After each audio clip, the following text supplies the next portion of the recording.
ఆ గవర్నమెంట్ ల మూత ఈ గవర్నమెంట్ తాళం తీత. అప్పుడు పోరలను ఒమ్మన్నారు, ఇప్పుడు రమ్మంటుండ్రు. ఆవు మరి మూత పడ్డ 138 స్కూళ్లు తెరిస్తే 1300 మంది షరీకైండ్రు ఆల్రెడీ.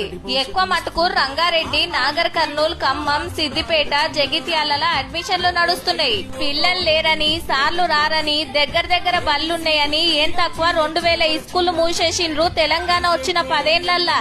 ఇగేముంది, చదువుకోవాలంటే ఇంకో ఊరికి పోవాలి, లేదంటే ప్రైవేట్ బడిలో షరీక్ కావాలి. కొత్త తెరవాలి గాని ఉన్నే మూసేసుడేందని ఎందరు ఎన్ని మాటలు అడిగినా పట్టించుకోలే.